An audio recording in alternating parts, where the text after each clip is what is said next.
Attorney general खड़े हो या मिस्टर सुखंदर खड़े हो जो इलेक्शन कमीशन को फ्रेंच ज़ुबान में आके यहाँ पर नुमाइंदगी करते और उनसे पाकिस्तान के जो मुंतखब नुमाइंदे रह चुके हैं उनके नाम नहीं सही लिए जाते और उर्दू अंग्रेज़ी दोनों ही उनकी फारिग है। तो उनको जिस तरह की आपने प्रोसीडिंग्स देखी और मैं बिल्कुल इस बात को एंडोर्स करूँगी। पहले भी ये हेयरिंग में बात हुई कि आइन के आर्टिकल 17 को वायलेट करने का जुर्म किया है पाकिस्तान के इस कॉन्स्टिट्यूशनल इदारे जिसका नाम इलेक्शन कमीशन ऑफ पाकिस्तान है। एक पाकिस्तान की सबसे बड़ी पॉलिटिकल जमात को उनसे ना सिर्फ बल्ला छीना गया, उनको पॉलिटिकल से भी इनकारी किया गया।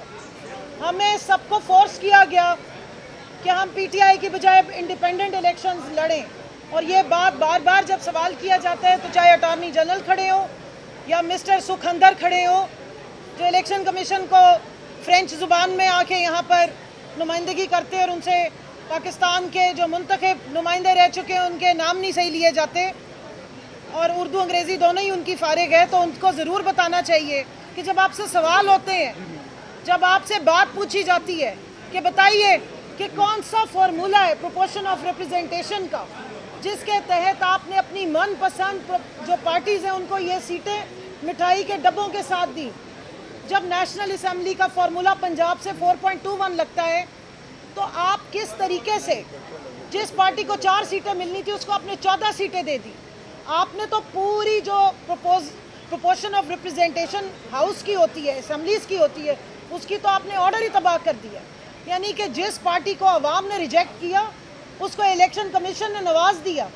कौन सा फार्मूला था, वो कौन सा लॉजिक था, वो कौन सा मैथमेटिक्स था जिसके तहत ये सारी सीटें हमें तो मना करें जी 104 पे हम आपको सीट नहीं दे सकते, लेकिन इनको देने के लिए आइन और कानून में वो कौन सी शिक्के हैं जो मौजूद हैं कि जनाब अपनी मनपसंद पार्टियों में आप बांट दें और फार्मूले भी अपनी मर्ज़ी के लगाएं।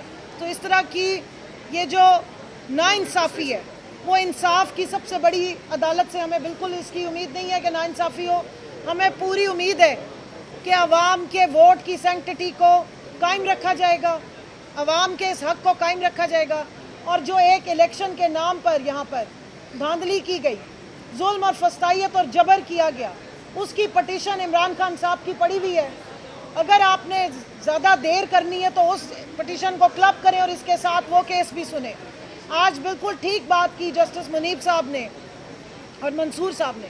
आप आइसोलेशन में इस तरह करके घोड़े की तरह आंखों पे पट्टी डाल के सिर्फ एक जो सेकंड फेज़ होता है इलेक्शन का, ये रिज़र्व सीट्स, इस पे जंप नहीं कर सकते।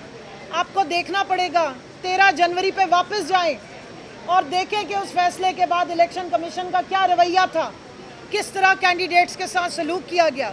हमारे जो पेपर्स हमने जमा कराए थे, मेरे साथ आमिर डोगर साहब खड़े हैं, माशाल्लाह चीफ विप हैं और इनका तजर्बा है बेतहाशा।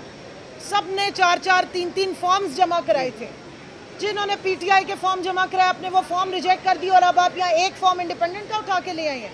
ये तो चाहते ही नहीं थे कि हमारे जो इंडिपेंडेंट के तौर पे भी अगर बेचारे कैंडिडेट्स हैं तो उनको भी इलेक्शन लड़ने दिया जाए। जो फस्तायत हमारे साथ रवा रखी गई, आरओ के ऑफिस के बाहर डाले खड़े किए गए, पुलिस खड़ी की गई, हमें स्क्रूटनी नहीं करने दी गई, हमारे प्रपोजर सेकेंडर्स को उठाया गया और आरओ ने कान बंद किए हुए थे।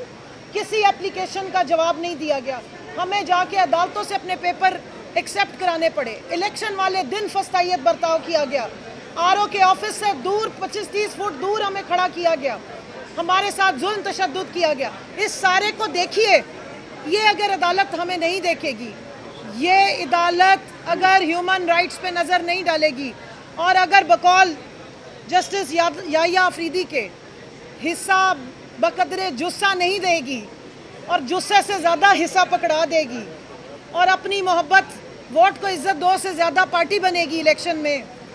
इलेक्शन कमीशन एक न्यूट्रल इदारा होना चाहिए, आईनी इदारा होना चाहिए, उसका रवैया किसी एक पार्टी के साथ डिस्क्रिमिनेटरी नहीं होना चाहिए। लेकिन यहाँ हम देख रहे हैं कि इलेक्शन कमीशन तो पीटीआई का नाम सुनते ही तरमिलाना शुरू हो जाता है। तो ये वाला जो इम्प्रेशन है, मुझे पूरी उम्मीद है कि सुप्रीम कोर्ट में ये डिस्पेल होगा और बाकायदा इस पूरे इलेक्शन की भी इंक्वायरी होनी चाहिए कि इस पर क्या क्या किया गया।